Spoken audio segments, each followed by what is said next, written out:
नवति कुतोऽपि ध्येयं स्तुवंस्तस्य यशस्विचन्द्रं वन्दे गुरुश्रीचरणारविन्दम् आजानुलम्बितभुजो कनकावदातो संकीर्तनैकपितरो कमलायताक्षो विश्वम्भरो देवरो जगधर्मपालो वन्दे जगत्प्रियकरो करुणावतारो वृंदावने विहरतो विविधैर्विनोदैः श्रीदासमित्रगुरुवृन्दमुदं विधत्रो वृन्दाश्रमं ललितया च विशाखया च संक्षेपमूर्तियुगयश्चरणे प्रपद्ये श्रीमद्भागवतं नौमि दशैकस्य प्रसादतः अज्ञतानपि जानन्ति सर्वा सर्वगमानपि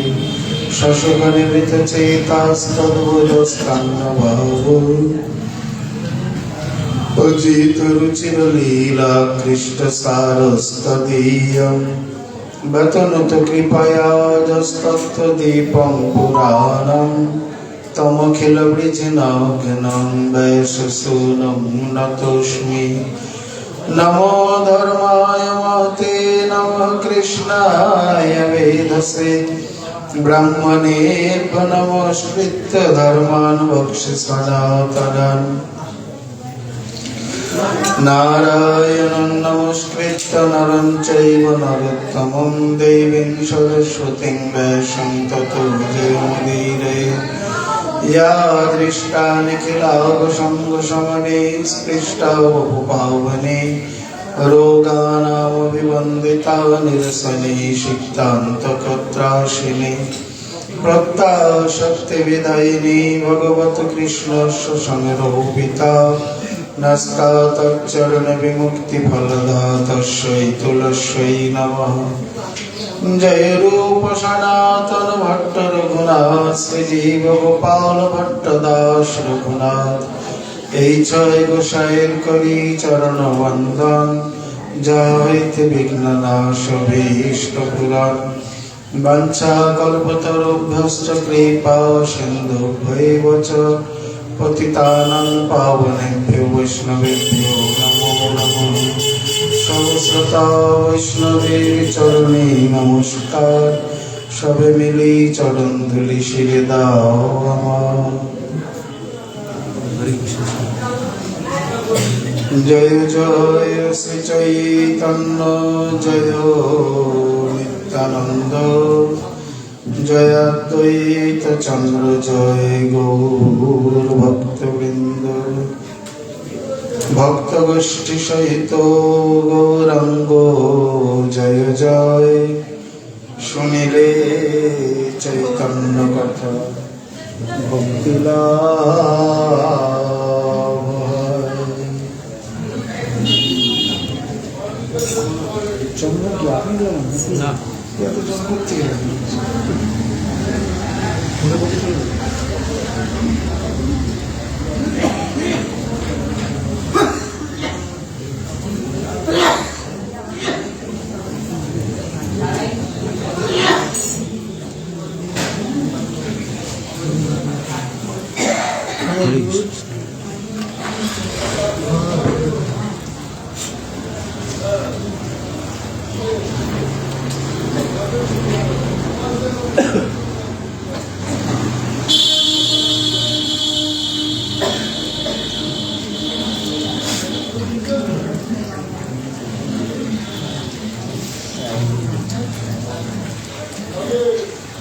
যেন কৃষ্ণ রুক্মিণীতে অনন্য উচিত, সেই মতো বিষ্ণুপ্রিয়া নিমাই পণ্ডিত।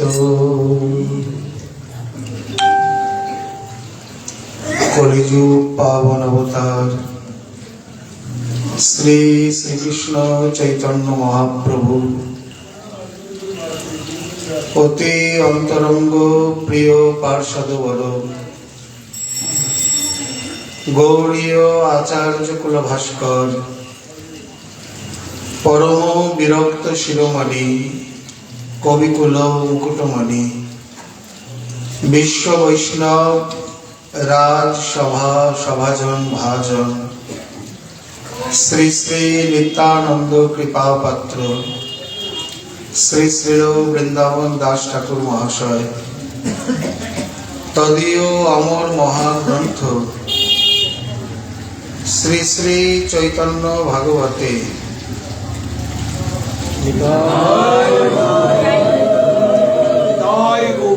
আদি লীলায় পঞ্চদশ পরিচ্ছেদে শ্রীমৎ মহাপ্রভু বিষ্ণুপ্রিয়া পরিণয় এবং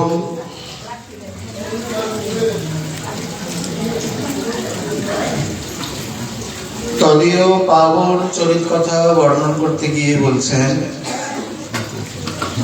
যেন কৃষ্ণ রুক্মিণীতে অনন্য উচিত, সেই মতো বিষ্ণু প্রিয়া নিমাই পণ্ডিত।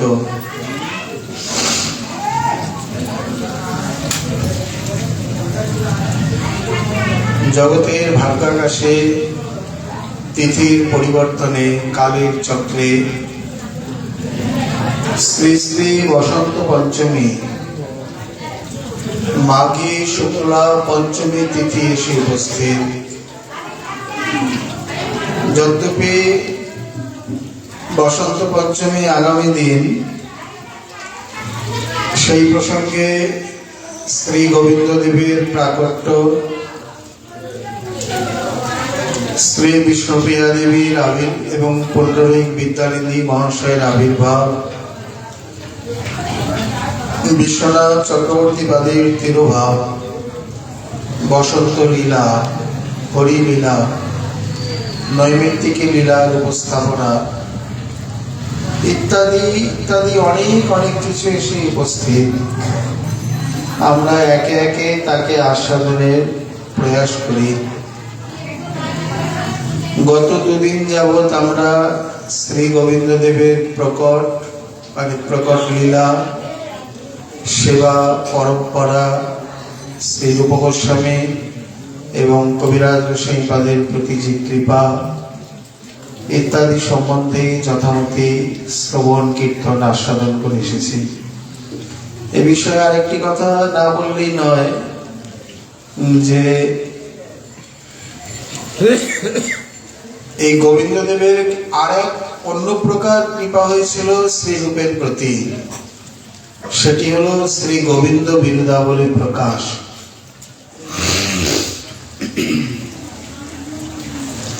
দক্ষিণ ভারতে তৈলঙ্গ দেশীয় কোন এক পণ্ডিত, বর্তমানে যাকে আমরা তেলেঙ্গানা বলি, বা এখানে তৈলঙ্গ দেশীয় বলতে পঞ্চ দ্রাবিড়কেই একসঙ্গে বোঝায়।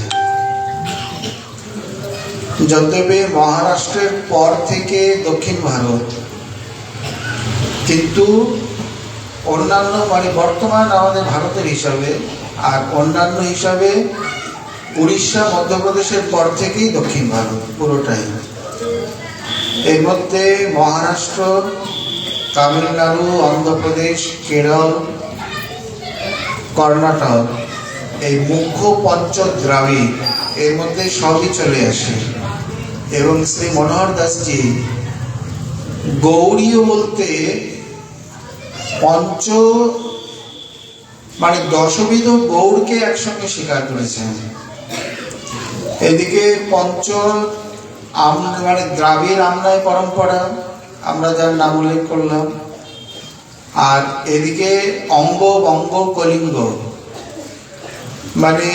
বলি রাজার বংশ আগে গিয়ে যে তিন পুত্র হয়েছিল, এই তিনজন রাজার নাম, তিনটি পুত্রকে তিনটে স্থান দিয়ে দেয়।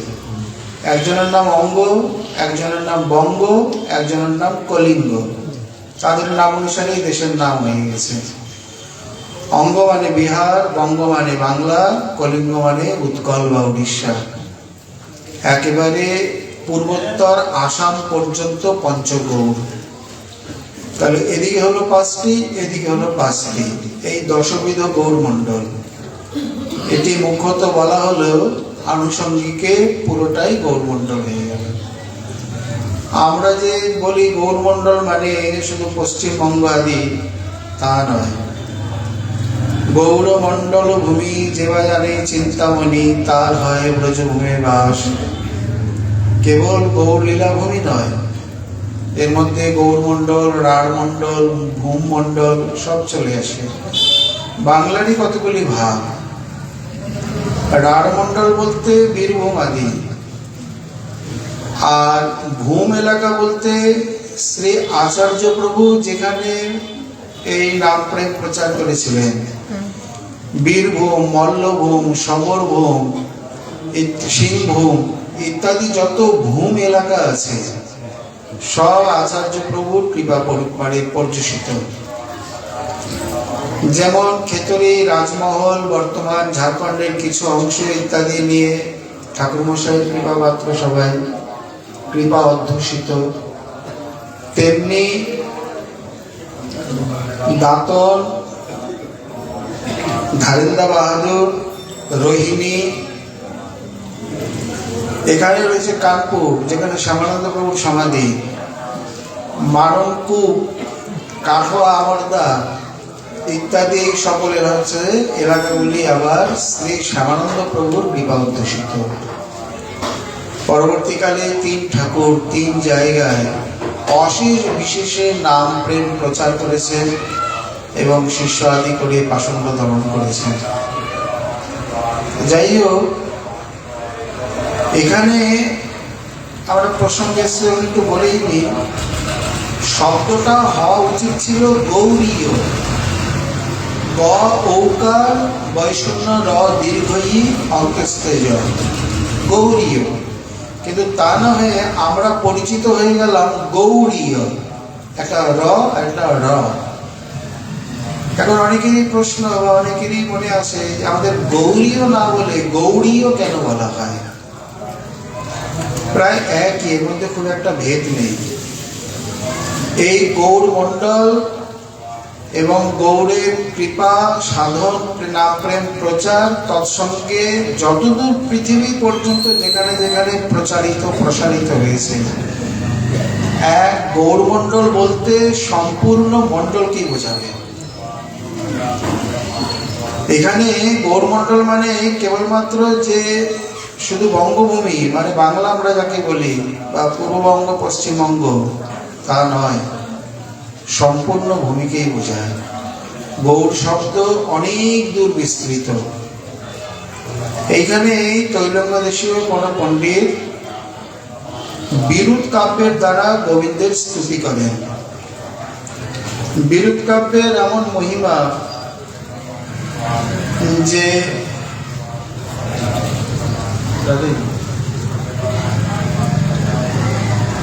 বিরুৎ কাব্যে যদি কেউ গোবিন্দের স্তুতি করে মানে ঠাকুরের স্তুতি করে, তিনি সাক্ষাৎ দর্শন করতে পারবেন। বিরুৎ কাব্যের এমন মহিমা। তো এখনো তো বিরুৎ কাব্য আছে, তাহলে কই আমরা যে পারি না? বলে এর মধ্যে আরো অনেক অনেক তাৎপর্য। মানে বেদের যে 6টি অঙ্গ তার মধ্যে একটি অঙ্গ হচ্ছে শিক্ষা। কিভাবে কোন মন্ত্র আদি উচ্চারণ করতে হয়, প্রয়োগ, বিনিয়োগ, এগুলো আমাদের মধ্যে হারিয়ে গেছে। যার জন্যে বিরুৎ কাব্য উচ্চারণ স্তুতি করেও মানে ঈশ্বর দর্শন হয় না। সর্বোপরি পাত্রতা তো রয়েছে। শ্রীরূপের খুব ইচ্ছা হলো যে উনি বিরুৎ কাব্যে স্তুতি করছেন, আমি যদি গোবিন্দের একটা স্তুতি করতে পারতাম। সেই রাত্রে সাক্ষাৎ গোবিন্দজি বলছে যে রূপ, তোমার মতো মহাকবি জগতে কি আছে?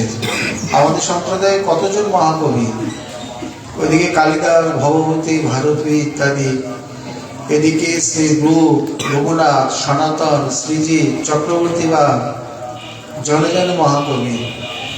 শ্রীজি প্রভু তিনি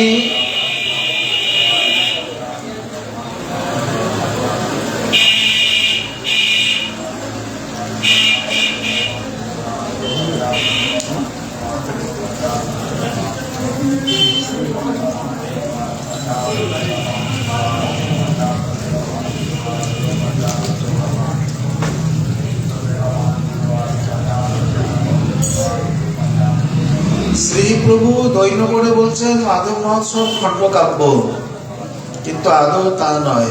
মহাকাব্যের সমস্ত লক্ষণ তার মধ্যে নিহিত হয়ে আছে। এইভাবে সাক্ষাৎ শ্রী গোবিন্দের আদেশ পেয়ে পরের দিনই শ্রীরূপ বিরুৎ কাব্যের দ্বারা গোবিন্দের স্তুতি করেন, যার নাম হলো শ্রী গোবিন্দ বিরুদাবলী। কাব্য বিভাগে সব থেকে কঠিনতম কাব্য, মানে যুগ্ম, অলঙ্কার, বিন্যাস, উপমা, উৎপ্রেক্ষা ইত্যাদি ইত্যাদি অনেক ভাগ আছে কাব্যের। তার মধ্যে যত বড় কবি হোক, বিরুৎ কাব্যে কেউ কলম ধরে না, কারণ সব থেকে কঠিনতম বিভাগ। রূপের দেখা দেখি পরে শ্রীজি প্রভু তিনিও গোপাল বিরুদাবলী রচনা করলেন, চক্রবর্তীবাদের নিকুঞ্জ কেলি বিরুদাবলী, আর শ্রী রঘুনন্দন গোস্বামীর গৌরাঙ্গ বিরুদাবলী। আমাদের সম্প্রদায়ে চারটি বিরুদাবলী। তার মানে শ্রী গৌর, গোবিন্দ, গোপাল এবং নিকুঞ্জ কেলি বিরুদাবলী, এই চারটি বিরুৎ কাব্যে আমাদের সম্প্রদায় সমৃদ্ধ। বাদবাকি সম্প্রদায়কে যদি গৌড়ীয় সম্প্রদায়ের পাশে উল্লেখ মানে তুলনা করা যায়, একটা বিরুৎ কাব্য বের হবে কিনা সন্দেহ। যাই হোক, শ্রী গোবিন্দের এত কৃপা, সর্বোপরি বলদেব বিদ্যাভূষণ পাদের প্রতি, যা কৃপাদেশে তিনি গোবিন্দ ভাষ্য রচনা এবং ভাষ্য পিটক ইত্যাদি করলেন। এইভাবে শ্রী গোবিন্দের লীলার কোনো অন্ত নেই। সেই সঙ্গে তারপরে পরে আমাদের সামনে আর এক মহামহনীয় বিষয়ে উপস্থিত শ্রী বিষ্ণুপ্রিয়া দেবীর আবির্ভাব। অনেকেই বলেন গৌড়ীয় সমাজে বিষ্ণুপ্রিয়া দেবী অবহেলিতা, বিশেষ করে ব্রজে।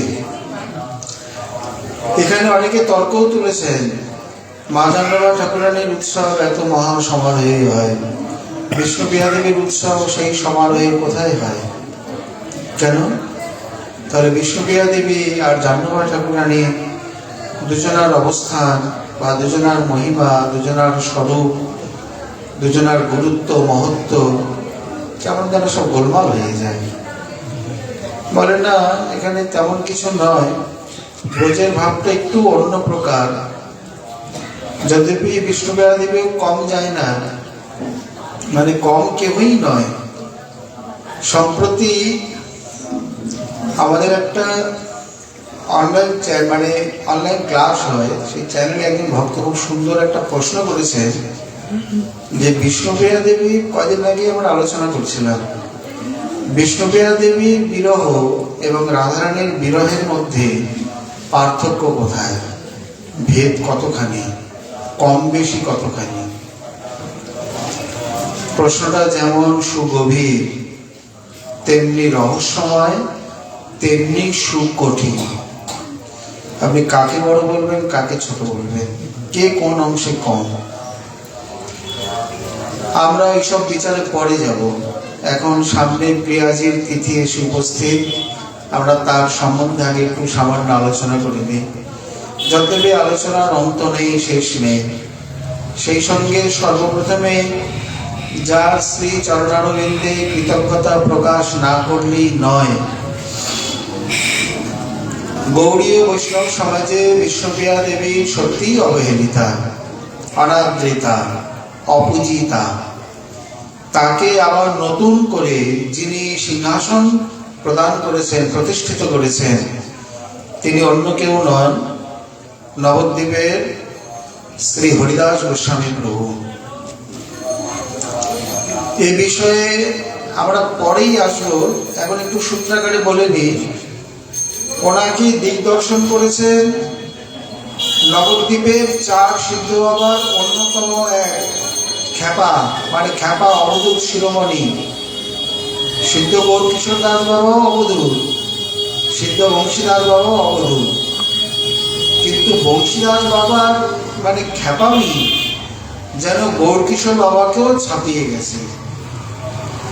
গৌরকিশোর বাবা তো তাও শ্মশানে মশানে যেতেন, শ্মশানের কাপড় গঙ্গা জলে ধুয়ে পড়তেন, বাজারের পোকা বেগুন এনে মহাপ্রভুকে ভোগ দিতেন, নিষিদ্ধ পল্লীতে চলে যেতেন, এই পর্যন্ত।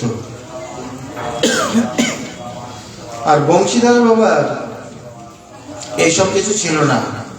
তার ছিল তার নিজের ঠাকুর নিয়ে খেলা, তার নিতাই গৌর রাধাকৃষ্ণের সংসার, আর কতগুলি ছেঁড়া কাঁথা পোটলা বিড়বিড় করে কথা বলা, কখনো তাদেরকে রোদে দাঁড় করানো, কখনো খেতে না দেওয়া, কখনো চট থাপড়, কখনো গাল, কখনো ঘরে বন্ধ করে রাখা, কখনো ভিক্ষা করা, কখনো না করা, এই সব অবধ তথ্য। একটা প্রসিদ্ধ প্রসঙ্গই রয়েছে, মানে খুবই চমৎকার মজার প্রসঙ্গ। একদিন বৃষ্টি, বঙ্গদেশে তো বৃষ্টি বেশি হয়, নবদ্বীপে ভালোই বৃষ্টি। তা উনি দুপুরের পর ভোগ লাগে প্রসাদ পেয়ে একটু ঝিমালি মতো এসছে, এইভাবে আছেন। আর এদিকে ঠাকুরের ঘুম নেই, স্বয়ং দিয়েছে যেমন শ্রীনাথজি সেই রকম। তো বলছেন যে চলো ঘুরে আসি। কাদেরকে? ওই ঠাকুরের সিংহাসনে যে পরিবার, নিতাই গৌর রাধেশ্যাম আর তার চারিপাশে যারা আছেন সবাইকে বলছে, বলে চলো একটু বর্ষায় ঘুরে আসি। বলে বর্ষায়? হ্যাঁ, বর্ষায় ভিজতে কত মজা লাগে না? সবসময় ঘরের সিংহাসনে বসে থাকা, ঠাকুর হওয়া একটা জ্বালা। বাইরে যাব, ওদিকে তালা দেওয়া, পূজারি খুলবে সেই 4:30 5টায়, তারপর খিদে লেগেছে খেতে পারবো না, যখন এসে খেতে দেবে তারপর গরম গরম দিয়েই বলবে 5 মিনিটে খাও। কোনোদিন নুন নেই, ঝাল নেই। ঠাকুর হওয়ার অনেক জ্বালা, চলো একটু ঘুরে আসি। এখন বেরিয়ে পড়েছেন, সিংহাসন খালি, সব বেরিয়ে পড়েছে। ওই সিদ্ধবা ঝিমাচ্ছে। ঘুরতে ঘুরতে বেশ কিছুক্ষণ পর, মানে বৃষ্টিতে মনের আনন্দে, ছাড়া পাখি ছাড়া পেলে যা পারে, খাঁচার পাখি ছাড়া পেলে যা হয়, মনের আনন্দে কিছু পাখি আছে না, বৃষ্টিতে ডানা ঝাপটি স্নান করে এদিক ওদিক করে কত আনন্দ স্বাধীনতা প্রকাশ করে। ঠাকুরের যেন আজকে সেই অবস্থা। এইভাবে বাবার যখন ঝিমুনি ভেঙেছে, হঠাৎ কিভাবে মনে দাগ কেটে রেখা বাদ দিয়েছে, তাকিয়ে দেখে সব খালি, শূন্য। কোথায় গেল, কোথায় গেল? উনিও বৃষ্টির মধ্যে বেরিয়ে পড়েছেন। মনে হয় সিদ্ধ বংশীধর বাবা খুব সম্ভব বাৎসল্য ভাবটা বেশি, এইভাবেই তিনি সেবা করতেন। এখানে ঘুরতে ঘুরতে কিছুক্ষণ পর এসছেন, দেখেই তো একেবারে অগ্নিশর্মা, চোখ লাল, মানে অভিভাবকের মতো, মা বাবার মতো। হাতে লাঠি থাকলে না জানি কি করতো। তাড়াতাড়ি দেখে ভয়ে 4 জনে, আপনারা তো আছে, মুখ্য 4 জন, নিতাই গৌর রাধেশ্বর। ওদিকে নিতাই গৌর কোথাও যেতে পারলেন না, তারা দাঁড়িয়ে বললেন, রাধারানী ঘোমটা টেনে শ্যামকে, মানে শ্যাম রাধারানীর হাত ধরে টেনে পাশ করে মন্দিরে চলে গেলেন ভিতরে, ওই ভিজে কাপড়ে। আর এই 2 জন দাঁড়িয়ে, মানে ওই 2 জন যেত, সিদ্ধ ওই 2 জনকে আটক করেছেন। 4-5টা ছেলে একসঙ্গে কুকাজ করে, তার মধ্যে দলপতি একজন থাকে, এই তুই দাঁড়া, ওরা যায় যাক, তোকে ধরতে, তুই দাঁড়া, তুই নাটের গুরু। নিতাই গৌরা পালাতে পারলেন না, দাঁড়িয়ে বললেন। এবার বলছেন, কোথায় গেছিলি? একবারে তুই তামারি করে, কোথায় গেছিলি?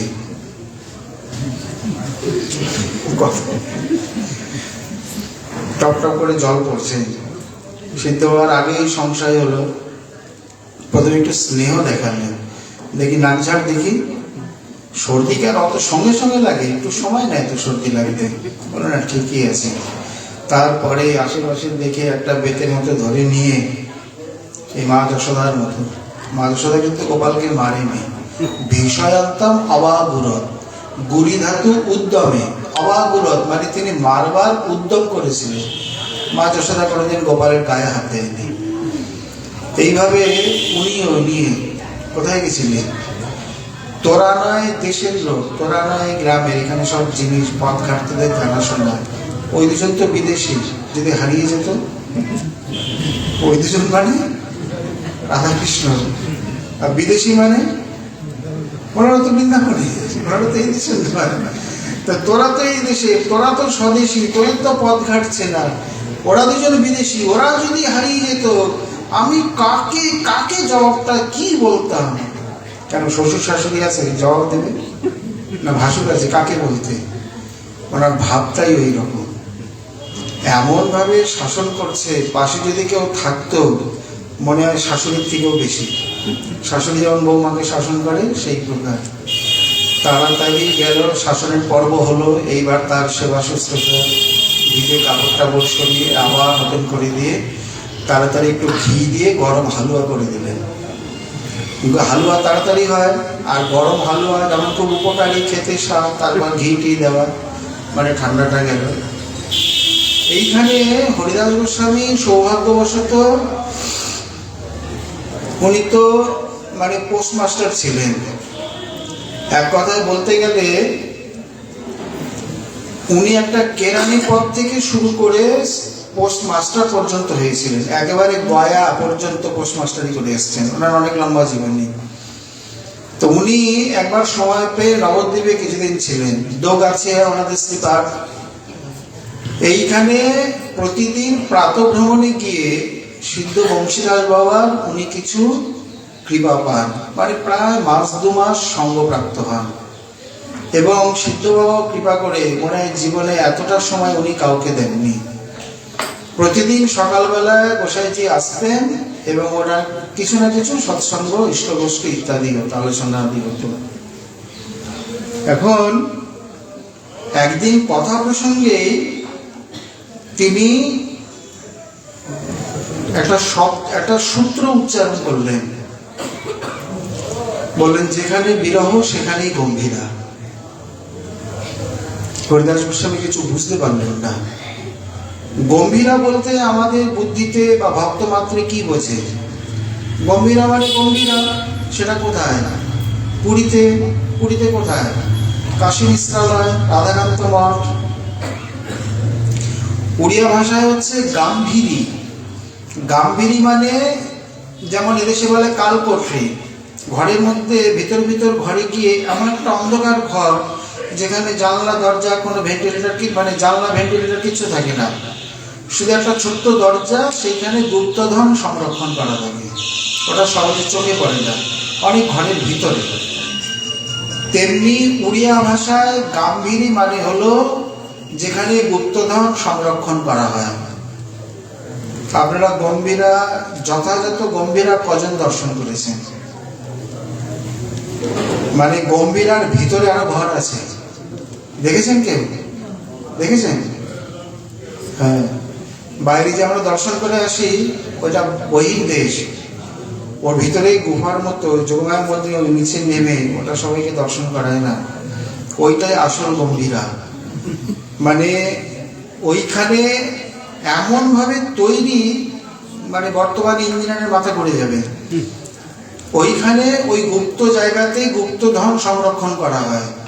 শ্রীমৎ মহাপ্রভু যখন অত্যন্ত ভাবাবিষ্ট হতেন, একমাত্র স্বরূপ দামোদর এবং শ্রী রায় রামানন্দ, গোবিন্দ শঙ্করাদিও নয়, কারণ গোবিন্দ দাসের ভাব হচ্ছে বাৎসল্য ভাব।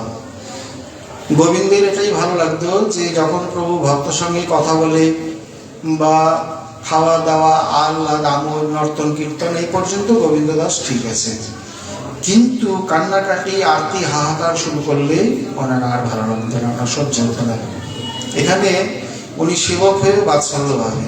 আর শঙ্কর, সে তো আমার মতো নিদ্রালু, দিয়েছে মহাপ্রভুর পাহারা দেওয়ার জন্য, যার নাম পাদপ্রধান। মহাপ্রভুর শ্রীচরণ শঙ্করের ওপর। ইনি দামোদর পণ্ডিতের ছোট ভাই শঙ্কর পণ্ডিত, স্বরূপ দামোদর নয়, উনি আলাদা, ইনি আলাদা। যে দামোদর পণ্ডিত মহাপ্রভুর উপর বাক্যদণ্ড করেছিলেন, যে উড়িয়া বিধবা উড়িয়া রমণীর পুত্রকে প্রভু ভালোবাসতেন বলে, যিনি আগে গিয়ে হয়ে যান শ্রী ধ্যানচন্দ্র গোস্বামী, উনি দামোদর পণ্ডিত বললেন, গোসাই গোসাই এবে জানিব গোসাই, নীলাচলে গোসাই হইব বড়াই। কেন তুমি এরকম বলছো? যদ্যপি সেই নারী তপস্বিনী সতী, তথাপি তাহার দোষ সুন্দরী যুবতী। তুমিও নবীন যুবা পরম সুন্দর, লোক কানাকানি বাতে দেহ অবসর। প্রভু সাবধান দেবেন, নিরপেক্ষ না হইলে ধর্ম না যায় যাজনে। আমারই কইলে তুমি তাহাতে সাবধানে, তোমার আগে কারো স্বতন্ত্র আচরণের উপায় নেই, যাও তুমি নবদ্বীপেই যাও। ইনি দামোদর পণ্ডিত। আর ওই বালক পরে বাধা পেয়ে যাকে দেখে মহাপ্রভু কৃষ্ণ স্মৃতি উদ্দীপন হতো। তখন ওই বালক বাধা হয়ে গেল, উনি আর আসতেন না, পরে চলে গেলেন কাশীতে পড়াশোনা করতে। এরপরে যখন বক্রেশ্বর পণ্ডিত তিনি মানে শ্রী গোপাল গুরু ইত্যাদি আসেন, তখন ওই বালক আসেন। গোপাল গুরু গোস্বামী অনেক চিন্তা করতেন। রাধাকান্ত একদিন রাধাকান্তকে আবেদন করছে যে তোমার সেবার কে আছে, কাকে দিয়ে যাবো, কে রক্ষা করবে। বাইরে বেরিয়ে এসে দেখছেন সেই ব্রাহ্মণ যুবক দর্শন করছেন, ওনার আগের নাম জানান নেই। উনি তখন তার সঙ্গে কথা বলে তাকে আশ্রয় দিয়ে বললেন তোমার নাম যাই থাক তাই থাক, যেহেতু আমি ধ্যান করে তোমাকে পেয়েছি, মানে প্রভুর চরণে প্রার্থনা করে তোমার নাম ধ্যানচন্দ্রই থাক। এই হয়ে গেল ধ্যানচন্দ্র গোস্বামী। এই গোপাল গুরু পদ্ধতি, ধ্যানচন্দ্র পদ্ধতি আর গোবর্ধনের সিদ্ধ হওয়ার পদ্ধতি, তিনটে পদ্ধতি আমাদের মধ্যে প্রচলিত। এবং আশ্চর্যের বিষয়, তিনজনই উড়িয়া মহাত্মা, তিনজনই উড়িষ্যা। এই দুজন তো ওইখানকার। আর বটকৃষ্ণ, যিনি উড়িষ্যার মঙ্গরাজের কন্যার পুত্র, তার মা সতী হওয়ার সময় তিনজনকে তিনি আদেশ করে যান। ছোট বটকৃষ্ণ তাকে বললেন যাও তুমি গোবর্ধনে গিয়ে, বৃন্দাবনে গিয়ে সাধু। এইভাবে তার ভাই শঙ্কর পণ্ডিত তাকে রেখেছিলেন যাতে মহাপ্রভু যখন চলে যাবে তিন প্রকারের উপাদান বালিশ হয়: শিরোপাধান, পার্শ্ব উপাদান, পাদ উপাদান। মাথার বালিশ, পাশ বালিশ, পায়ের বালিশ। শঙ্কর পণ্ডিত হচ্ছে মহাপ্রভুর পায়ের বালিশ, শ্রীচরণ উপাদান। কিন্তু এমন নিদ্রালু প্রভু কিভাবে আকর্ষণ করে নিয়ে কখন চলে যায় বুঝতে পারে না। এইসবের কারোর কোনো প্রবেশ অধিকার নেই, একমাত্র এই দুই মরমী সখা বা সখী যাই বলো, এই দুজনকে নিয়ে। তারাই প্রভুর অন্তরঙ্গ স্বরূপ রায় রামানন্দ। তাদেরকে নিয়ে এই রস তিনি একাধারে আস্বাদন করে গেছেন। কিন্তু সিদ্ধ হওয়ার কথায় গোসাইজির মাথা ঘুরে গেল, প্রথমে বুঝতেই পারেননি।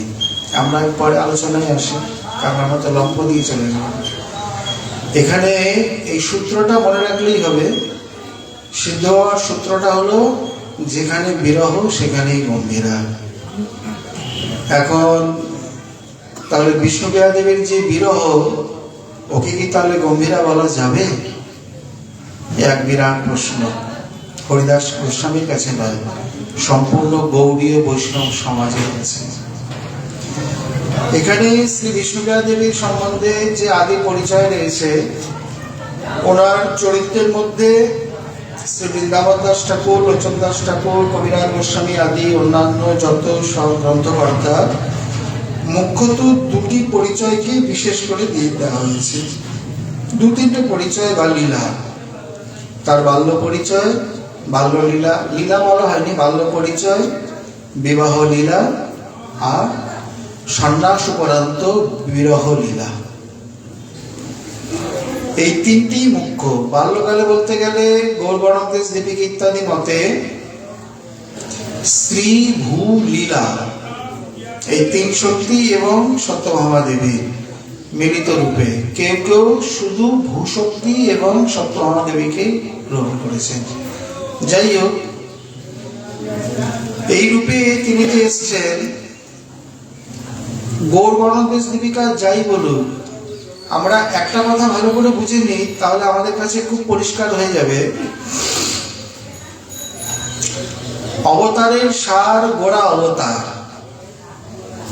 এখানে শ্রীমন মহাপ্রভু নিত্যানন্দ, অদ্বৈত, গঙ্গাধর, শ্রীবাস, তার পিতা মাতা, পরিকর, অন্যান্য যে সকলে জন, অন্যান্য তাদের পূর্বলীলার স্বরূপ আছে। এবং পূর্বলীলা থেকে যখন এই লীলাতে মানে অবতীর্ণ হচ্ছেন বা লীলা বিহার বিলাস করছেন, প্রত্যেকেরই বৈশিষ্ট্য সম্পূর্ণ ভিন্ন হয়ে গেছে। যেমন শ্রী লক্ষণ, মানে শ্রী শেষ, শঙ্কর্ষণ ইত্যাদি, শ্রী লক্ষণ, শ্রী বলরাম, শ্রী নিত্যানন্দ, একে একে দেখুন কত ক্রমোৎকর্ষ। লক্ষণের সঙ্গে কি বলদেবের তুলনা হয়? বা বলদেবের সঙ্গে কি শ্রী নিত্যানন্দের তুলনা হয়? বলে কেন? তিনি তো নিজেই বলছেন কৃষ্ণের দ্বিতীয় রূপ শ্রী বলরাম।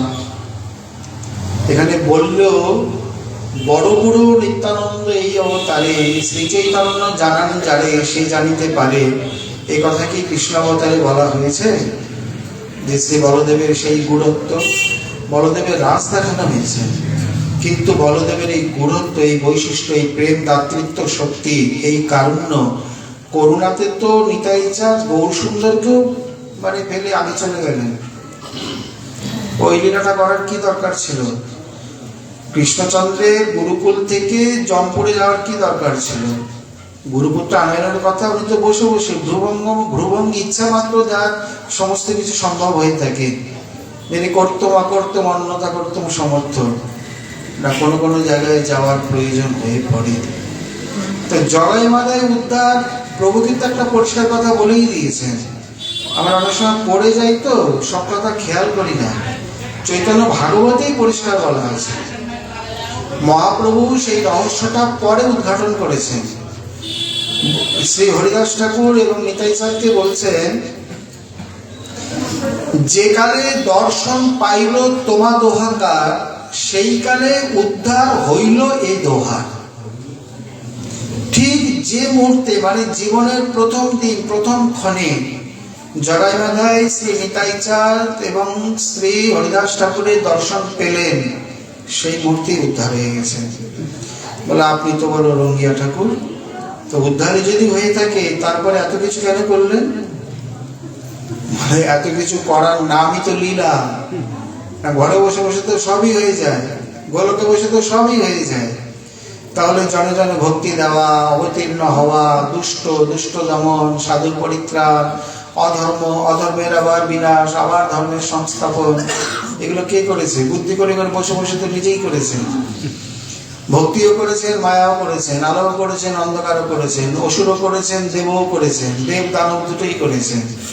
মারামারি ঘটিয়ে নিজে বসে খেলা দেখেন, মাঝখানে আমরা শিল্পেশা বেশি হই। এইরকম অবস্থা। বলে এর নামই লীলা। বোঝো, লীলা রহস্যকে বোঝো। দুই লীলা শক্তি বুঝতে হবে, নইলে পরিষ্কার হবে না ভগবৎ স্বরূপ কোনোদিনই। গুণমায়ার লীলাও সৃষ্টি আদি বুঝতে হবে, যোগমায়ার লীলাও বুঝতে হবে, তবে গিয়ে পরিষ্কার হবে। এইখানে যে মুহূর্তে দর্শন পেলেন সেই মুহূর্তেই উদ্ধার।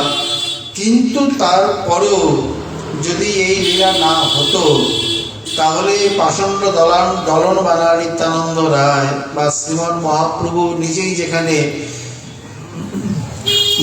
ভক্ত মহিমা বাড়াইতে প্রভু সেই জানে, তিনি নিতাই চাঁদের মহিমা কিভাবে জগতে স্থাপন করতেন। এটা আমরা কেবল সূত্রাকারে দিক দর্শন করলাম, তেমনি সব দিকে দেখুন। শ্রী হনুমান থেকে, মুরারিগুপ্ত থেকে ইত্যাদি থেকে, ওদের দাসরসের ভক্ত, অথচ এখানে সে বলছে, দণ্ডে দণ্ডে তিলে তিলে আমার গোড়ার উপর না হিরিলে, আমি মরমে মরিয়া যেন থাকি। আমার স্বাদ হয় নিরন্তর, গোড়া হেম কান্তি কলেবর, আমি হিয়ানো মাঝারি করি রাখি। কোথায় দাস্য, কোথায় মধুর, কোথা থেকে কোথায় সব ওলটপালট হয়ে যাচ্ছে। তেমনি শ্রী সত্যভামা দেবী রূপে আমরা বৃহৎ ভাগবতামৃতের বর্ণনায় বা নববৃন্দাবনের শেষে যা দেখি, মানে উনি তো বাবা রাধা হিসাবে একমাত্র দ্বারকা মহিষীগণের মধ্যে তারই মান দেখা যায়, মানিনী হয়েছিলেন। দ্বারকানাথ বুঝতে পারলেন, সবাইকে ডেকেছেন, উনি আসেনি, পর্দার আড়ালে চিৎকার মানে রোষ প্রকাশ করে বলতে লাগলেন, ব্রজবাসী জন আমার যত প্রিয়, বৃন্দাবনের বৃক্ষ লতা গুল্ম কীট পাহাড় পর্বত স্থাবর জঙ্গম আমার যত প্রিয়, এত প্রিয় অন্য কেউ নয়। সেই ব্রজবাসীর প্রতি, শুধু ব্রজবাসী বলে মানুষজন নয়, ব্রজের তৃণগুল্ম লতা আস্তম্ভ পর্যন্ত, ব্রজের কোন বিষয়, কোন বস্তুর প্রতিও ব্যক্তি তো দূরে থাক, যদি কারোর কোন সাধক ভক্ত ব্যক্তি যে হোক, তার তিলেক দেশ, হিংসা, মাৎসর্য, অসূয়া, কুটিনাটি, দোষ বুদ্ধি ইত্যাদি কিছু থেকে থাকে, সে কদাপি ব্রজেশ্বরীর প্রিয় পাত্র হতে পারে না, পারবে না। শত ভজন করুন। অতএব তিনি পরিষ্কার উদ্ধবকে বলেছেন, যা তদ ব্রজবাসেন সিদ্ধির দৃঢ় ভবত্যেব, অন্য জায়গায় কোটি ভজন করলে আমার যতটা প্রিয়, বৃন্দাবনে কেবল যদি কেউ বাস করে তার থেকে অধিক প্রিয়। তার মানে এই নয় যে ব্রজে তো আছে, ভজন সাধন করার দরকার নেই, ওইটা ওইভাবে নিলে হবে না। ওটাকে এইভাবে নিতে হবে যে শুধু ব্রজবাস করলে প্রভুর যদি এত প্রিয় হয়, তাহলে তারপর শুদ্ধভাবে ভজন করলে না জানি প্রভুর আরো কত প্রিয় হয়। বাক্যটাকে এইভাবে নিতে হবে। যেমন সরস্বতীবাদ বলছে যে আমি চোর, গুন্ডা, লুচ্চা, বদমাস, লম্পট যাই হই, রাধারানী আমাকে ব্রজের বাইরে রেখো না, ব্রজেই যেন নর্দমার টিভিকেট করো। ও তাহলে তো ভালোই, ব্রজে পকেট মার মানে লুচ্চামি করে বেড়াবো, লাম্পট্য করে বেড়াবো, ওই কথার তাৎপর্য তাই নয়। যেমন পদ্মপুরাণ বলছেন সপ্তাহ যজ্ঞেন কল উপনন্দিতে, যারা মদ্যপান করে, ব্রহ্মহত্যা করে, সোনাচুরি করে, তারা যদি সপ্তাহ পাঠ শোনে তাহলে তারাও পবিত্র হয়ে যাবে। মানে তারা তো ভালো রে, আরো 2 বোতল নিয়ে আয়, ভাগবত সপ্তাহ শুনবো আর খেয়ে নেবো। ওটার মানে ওই নয়। ওটার মানে হলো আর যদি না করিস তো সব দায় মোর। মহাপ্রভু যে জয়মাদিকে কথাটা বলেছেন, এই শর্ত, এই সূত্র সর্বত্রই লাগবে। অজ্ঞানে যা হয়ে গেছে হয়ে গেছে, এখন জ্ঞানপূর্বক করলে সেটা বজ্রলেপ ভবিষ্যতে, ওটা পাপ না হয় অপরাধে পর্যবেসিত হবে। অতএব চোর লম্পট হয়ে থাকলে যদি এত প্রিয়তা, তাহলে সাধু হয়ে বাস করলে না জানি কত প্রিয়তা, কত সন্তুষ্ট হবে। অতএব সাধু হবে, চোর হওয়ার কি না। ওটা ওই বাক্যটা নিচের দিকে না নিয়ে ওপরের দিকে নিতে হবে, তাহলেই হয়ে গেল সাধু। তো এইখানে তিনি মানে সত্যভামা দেবীকে লক্ষ্য করে বলছেন, এই একদিনই এক শাসনে ভয়ে একেবারে কম্পিত করে বানা। দ্বারকানাথ বুঝতে পারছেন ভয়ে কাঁপছে, কারণ এত রোষ তো কোনোদিন প্রকাশ করেনি। এবং এই ছলে সনাতন প্রভু এমন সুন্দর তত্ত্ব স্থাপন করে দিয়ে গেছেন, যেখানে সামান্য কিছুদিনের ব্রজের লীলার মধ্যে 100 বছরের, 100 বছরের এই প্রকার এই দ্বারকা লীলা স্বপ্ন মাত্র। উনি বলছেন না রাধারানীর চিবুক ধরে, প্রিয়ে তুমি মারি নিয়ে গেছো, আমি কোথায় গেছি, বিয়ে করেছি, আমার কত ছেলে পুলে, আর এগুলো স্বপ্ন মাত্র, আমি তোমাকে ছেড়ে কোথায় যাব? আর তোমাকে ছেড়ে আমি কারই বা পানি গ্রহণ করবো? পানি গ্রহণ যদি আমার করতেই হয়, পানি তো আমি চিরকাল তোমারই গ্রহণ করে আছি, তোমারই হাত ধরে আছি, আমি আর কার নতুন করে ধরবো? তুমি স্বপ্নটাকে সত্যি বলে মনে করলে? তো সনাতন প্রভু কি বলতে চায়? পুরো দ্বারকা লীলার স্বপ্ন, ব্রজলীলার কাছে স্বপ্ন। এখানে কারো মতে 10 বছর 7 মাস, কারো কাছে 8 মাস, আমরা 11 বছরই ধরি, কোথায় 11 বছর, কোথায় 100 বছর, অথচ তিনি বলতে পারেননি। যাক সে প্রসঙ্গ। এখানে সত্যভামা দেবীর যে প্রকাশ বা গর্গ সংহিতা দিতে সত্যভামা দেবীকে লক্ষ্য করে শ্রীকৃষ্ণচন্দ্র কুরুক্ষেত্রে গিয়ে যে নামের মহিমা প্রকাশ করলেন এবং তুলসী পত্রে গোবিন্দ নাম লিখে, দ্বারকায় এই তুলা যন্ত্রের প্রচলন আছে। শুধু দ্বারকায় নয়, দক্ষিণ উড়িষ্যা থেকে অনেক মন্দিরে আছে বড় বড় পাল্লা, একজন মানে মানুষ বসে যাবে আর তার সমান করে দান। এখানে দ্বারকার সমস্ত ঐশ্বর্য ইত্যাদি এনেও যখন কৃষ্ণের সমান হলো না, রাধারানী উদ্ধবকে বলছেন এইসব কি এনেছো, তুমি ব্রজে গেছো, তুমি জানো না, এগুলো বাদ দাও, তুলসী পত্রে গোবিন্দের নাম লিখে সেখানে রাখো, দেখো তারপরে কি হয়। দ্বারকা ভবনে নারদ গোসাই স্বাধীরা আপন কাজে, হরিনাম তুলি দেখালে মহিমা এই 3 ভুবনে মাঝে। ওরে মন হরি হরি বলো ভাই, হরির সমান আর কেহ নাই, সাগর লঙ্গিয়া ফিরে হরি হনুমান, লইয়া রামের নাম, সেই সে সাগর পাথরে বাঁধিয়া আপনে তরিলা নাম।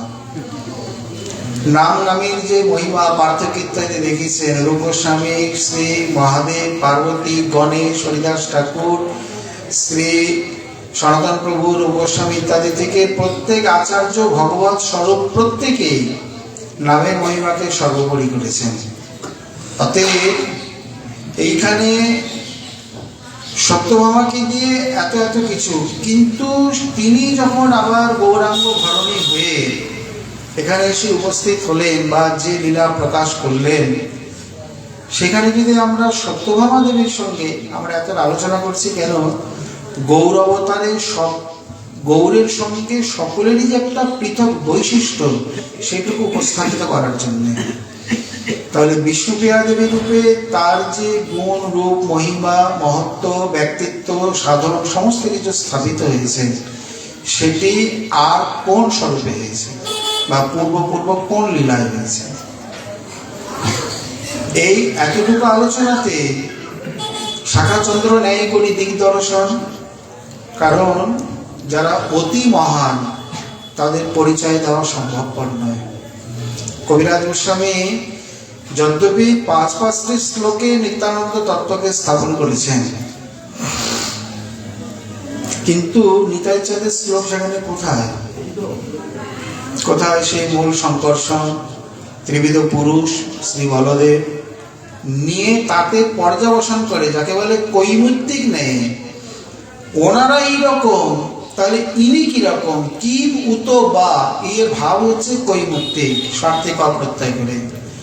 তাহলে এখানে যেমন এই যে সূর্যাস্ত প্রায় হয়ে গেছে বা হওয়ার মুখে, তথাপি এত আলো, বা সূর্য ওঠেনি তাতে এত আলো, তাহলে সূর্য উঠলে না জানি কত আলো হবে। এককে দিয়ে আরেকজনের পরিচয় বা সামান্য তার কার্যাভাস দিয়ে মূল স্বরূপের পরিচয়, একে বলে কৈমূর্তিক ন্যায়। তাহলে এখানে এই কৌমিত্তিক ন্যায় বুঝে নিতে হবে যে বিষ্ণুপ্রিয়া দেবীর গুরুত্ব সম্পূর্ণ গৌর লীলাতে কোথায়। এখন এক একজনের এক এক প্রকার যুক্তি, অভিমত। দার্শনিকগণের মতে, অনেক রসিক দার্শনিকগণের মতে, যদ্যপি শ্রীমন মহাপ্রভু ব্রজের ভাব, ব্রজের স্বরূপ বা ব্রজ বিষয়ক সমস্ত কিছু নিয়ে এসেছেন, কিন্তু তথাপি লীলাকে তো অস্বীকার করা যায় না। নবদ্বীপ লীলা বা মহাপ্রভুর বিবাহ লীলা, এগুলো কি আমরা ওই কাগজ খাতা কলমের মতো যখন হয়েছে তখন বলি কি একে আমরা পরিত্যাগ করতে পারি? তাহলে তো লীলার নিত্যত্ব থাকে না, তাই না? এখানে সব থেকে স্বকীয়া পরকীয়া নিয়ে যত বাদ বিবাদ, একটা কথাতে কিন্তু সমস্ত বাদ বিবাদ মনে হয় খণ্ডন সমন্বয় হয়ে যায়। তার কারণ হলো, যেমন ডক্টর নাথ, রাধা গোবিন্দনাথ চক্রবর্তীবাদকে কটাক্ষ করেছেন, চক্রবর্তীবাদ, রূপ গোস্বামী ইত্যাদি পরকীয়াবাদকে স্থাপন করেছেন।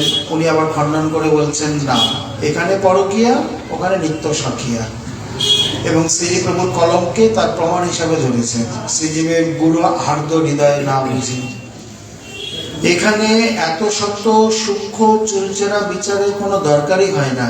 আমার মনে হয় একটা কথায় সমস্ত সমানে সমন্বয় হয়ে যায়। সেটি কি? আমরা যদি বৃহৎ ভাগবতামৃতের সূত্র ধরি, গোপকুমার যখন ঊর্ধ্বগোলকে গেলেন, দেখছেন যাদবগণের মধ্যে একটা, মানে এর তো দুটি ভাগ, একটা মথুরা, একটা গোকুল। এখানেও ওখানেও একটা ঐশ্বর্যময়, একটা মাধুর্যময়।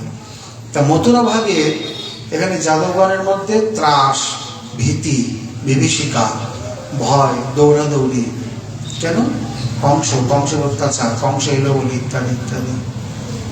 উনি ভাবলেন কংস মারা গেছে কবে, এরা কি রে, এগুলি নাটক করেন, অভিনয় করে। কিছুক্ষণের মধ্যেই আবার একটা কথা উঠে গেল, কংস নিধন হয়ে গেছে, মথুরা মুক্ত, যাদবগণ এখন নির্ভীক, নির্ভয়, কোনো ভয় নেই, যাদবেন্দ্র এসে গেছে, তিনি কংস হত্যা করেছেন। কংস কবে চলে গেছে, উদ্ধার হয়ে গেছে, সবই ঠিক। কিন্তু ওই যে লীলাটি, যেমন এখানে আমরা যাত্রা করি, এখানে যদি কৃষ্ণলীলা হয়, তাহলে কৃষ্ণলীলা পরপর হতে হতে উনি ব্রজের থেকে মথুরায় যাবেন, মথুরায় গিয়ে কংসকে হত্যা করবেন। ওই লীলাটাও তো অভিনয় করতে হবে, তাই না? তবে তো বাদ দিলে চলবে না। তেমনি কবিরাজ গোস্বামী যত প্রকারে স্থাপন করেছেন জ্যোতিষ চক্রবধ বা অলাত চক্রবধ ইত্যাদিতে, সেখানে লীলা নিত্য। কংস চলে গেছে ঠিকই, কিন্তু কংস নিধন লীলারূপে যে সেটি নিত্য হয়ে গেছে, সেটি মাঝে মধ্যেই এই প্রকার অনুষ্ঠিত হয়।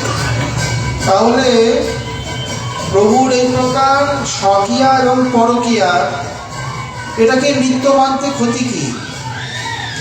পরকীয়া যদি আমি ধরলাম গোলকে নেই, এইখানে ভৌম বৃন্দাবনে এসে প্রথম তিনি করলেন, তা আগেও তো কংসবধ গোলকে ছিল না, এখানে এসে কংসবধ করলেন, তারপরে নিত্য হয়ে গেল। তাহলে স্বকীয়া পরকীয়া লীলা যদি এখানে আবার করেন, তারপরে কি পরকীয়াটা চিরতরে বই খাতা থেকে মুছে যাবে, সাধকের মন বুদ্ধি থেকে মুছে যাবে, যেখানে নিত্য চিন্তা করা হচ্ছে? তো লীলাময়ের নিত্য, লীলাময়ের সব লীলাই নিত্য, এতটুকু মানলে আর এত যুক্তি তর্ক প্রশ্ন পূর্বপক্ষ আসে কোথা থেকে? কিন্তু সবাই চুলচেরা বিচার করে গেছেন।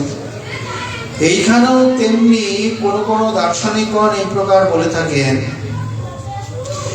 যদ্যপি লুটিত ভাণ্ডার লুটি রাধারানীর ভাবকান্তি নিয়ে তিনি এসছেন, তথাপি মহাপ্রভু ব্রহ্মাণ্ড জুড়ে, যদ্যপি ভারতেরও সব জায়গায় তিনি যাননি, ভারতবর্ষে আমরা ধরি, এখানে তিনি সকলকে নাম প্রেম প্রচার করেছেন, বা যে সন্ন্যাস ধর্ম অবলম্বন করে সংরক্ষণ করে, সেই শক্তি কোথাকার? উনি তো শক্তিমান, তাই তো? শক্তি আছে বলে তাকে বলা হয় শক্তিমান, শক্তির অশ্ব অস্তি। এখানে যদি বলে উনি তো রাধা কৃষ্ণ এক আত্মা মিলিত হয়ে এসছেন, এখানে রাধারানীর শক্তি, উনি শক্তিমান। তাহলে রাধা কৃষ্ণে রাধা শক্তি, কৃষ্ণ রাধা পূর্ণ শক্তি, কৃষ্ণ পূর্ণ শক্তিমান, দুই বস্তু ভেদ নাহি শাস্ত্র বর্মান। রাধা কৃষ্ণ হয়ে গেল, আচ্ছা মিলিত তনু হলেন, জয় রাধা রানী জয় শ্যাম সুন্দর, তনু মন মিলন গৌর গুণাকর। এবার গৌর হলেন, গৌর হয়ে গার্হস্থ্য লীলা করলেন, বিবাহ করলেন। লক্ষ্মীপ্রিয়া দেবীর কথা আমরা বাদই দিলাম, উনি তো বিবাহ করলেন আর গেলেন, রয়ে গেলেন বিষ্ণুপ্রিয়া দেবী দীর্ঘদিন। এইবার বিষ্ণুপ্রিয়া দেবী যে এতদিন রয়ে গেলেন, বা তিনি যে ঘরণী, গৌরাঙ্গ ঘরণী, তাকে আমরা কি বলবো? গৌর শক্তি, না সচিমাতার পুত্রবধূ, না সনাতন মিশ্রের কন্যা, না গৌর ঘরণী, না কি? কোন পরিচয়টা তার যথার্থ পরিচয় হবে? একটা পরিচয় তো দিতে হবে। যত পরিচয় দিই, যদি বলা যায় যে তিনি গৌর প্রিয়া, এ কথাটা কি খুব অযুক্তিযুক্ত হবে? তা তো নয়। বিবাহিত পত্নী, অগ্নি বিপ্র মন্ত্র সাক্ষী করে বিবাহ করেছেন। অতএব তাহলে পরবর্তীকালে এই দৃষ্টিভঙ্গিতেই গৌর বিষ্ণুপ্রিয়া উপাসনা চালু হয়ে যায়, প্রচলিত হয়ে যায়। অবশ্য দরকার হতো। এখানে ইনি শক্তিরূপে যে সাধনা করেছেন, যে কথা পরে বলবেন, যে শ্রীমান মহাপ্রভু বিষ্ণুপ্রিয়া দেবীর মধ্যে সম্পূর্ণরূপে গার্হস্থ্য দাম্পত্য ধর্ম বর্জিত, মানে এখানে বিবাহ করেছেন এই মাত্র, তারপরে তো তিনি চলে যান গয়ায়। আর যে নিমাই গয়াতে গেলেন, সে নিমাই তো ফিরলেন না। কথায় বলে গয়াতে পিণ্ড দান করে কোন একটা বস্তু দিয়ে আসতে হয় চিরকালের জন্য, সেটা গ্রহণ করে না, ব্যবহার করে না। যে উদ্ধত নিমাই পণ্ডিত ছাত্রগণকে নিয়ে গয়ায় গেলেন, উনি মনে হয় বিষ্ণু পাদপদ্মে ওনার নিজের ঔদ্ধত্যকে চিরকালের মতো বিসর্জন দিয়ে আসলেন। কারণ সেই নিমাই আর ফিরে আসেনি। যে নিমাই, যে চঞ্চল নিমাই, যে উদ্ধত নিমাই গেছিলেন, সে নিমাই আসেনি, এসছে দীক্ষিত ভাবুক নিমাই, কৃষ্ণ প্রেমিক নিমাই। অতএব তারপরে সচিমাতা ব্যাপারটি বুঝিয়ে যতবার বিষ্ণুপ্রিয়া দেবীকে কাছে এনেছেন, মহাপ্রভু কোনো সময় বিরক্ত হয়েছেন, কোনো সময় মারতে গেছেন, কোনো সময় সরে গেছেন। পরে অবশ্য ক্ষমা চেয়ে দিয়ে মানে ব্যাপারটাকে আবার স্বাভাবিক করেছেন, কারণ তখন তিনি অন্য অবস্থায়। পরে প্রিয়াজি বুঝতে পেরে তিনিও আর সামনে যেতেন না। মানে বিশেষ করে প্রভু যখন ভাবাবিষ্ট থাকতেন, তাও কদিন, হাতে গোনা কটা দিন। তারপরে তো শ্রীবাসঙ্গনে কীর্তন আরম্ভ, কিছুদিনের মধ্যেই মহাপ্রকাশ, মহাপ্রকাশের পরেই বায়ু বিকার, গোপী গোপী জপ। পুরো ব্রাহ্মণ বুঝতে পারলেন না, লাঠি নিয়ে মানে ঠেঙাতে গেলেন, এই তারা করলেন মহাপ্রভুর বিরুদ্ধে ষড়যন্ত্রে। প্রভু দেখলেন এরা তো আমার বিরুদ্ধে ষড়যন্ত্র করছে, তো অপরাধী করবে, এর কারণ আমি হব। সন্ন্যাসী বুদ্ধি যবে মনে করিবে নমস্কার, তখনই খণ্ডিবে সবার এই কর্মফল সবাকার। এই সন্ন্যাস গ্রহণের যুক্তি কদিন কাছে। এই যে গম্ভীরায় বসে, বিরহ দশায় বসে তিনি যে অবিশ্রান্ত নাম জপ এবং যে প্রকারে তিনি সাধনা করে গেলেন, এই শক্তি চলে যাচ্ছে কোথায়? শ্রী গৌর সুন্দরে। শক্তিমানে, শক্তি আছে বলে শক্তিমান। আমরা যদি ব্যাকরণের অর্থ ধরি, মালা আছে বলে মালাবান, দণ্ড আছে বলে তিনি দণ্ডী, তেমনি শক্তি আছে বলে তিনি শক্তিমান, ভগবানে ঐশ্বর্য আছে বলে তিনি ভগবান। তাহলে ওদিকে তো রাধারানীর যাবতীয় কিছু রয়েছে, কিন্তু এটিকেও অস্বীকার করি কি করে? এই জন্যই যে ভক্তের মনে যে প্রশ্নটি এসছে, বিষ্ণুপ্রিয়া দেবীর বিরহ এবং রাধারানীর বিরহ, এর মধ্যে কাকে কিভাবে বলা যায়, কোন দাঁড়িপাল্লায় কিভাবে উত্তোলন করা যায়, সকলেই মনে মনে চিন্তা করবেন। ভীষণ গম্ভীর প্রশ্ন। আমরা আলোচনায় আসবো সর্বগত বিচারে, কিন্তু হলেও ছোট বড় বলা স্পর্ধা নেই, কাউকে বলা যাবে না, কেউ মানে তার কোনো অংশে কম নয়। তাহলে এইখানে তার যে চরিত্র, এই চরিত্রের যে গাম্ভীর্য, শ্রীমান মহাপ্রভুর কৃপা হলে আবার আমরা আগামীকাল আস্বাদনে আশা রাখি। আজকে আমাদের শ্রী শ্রী গৌর কথা এখানে বিস্তার করুন। নিতাই গৌর হরি। সকলে প্রসাদ নিয়ে যাবেন।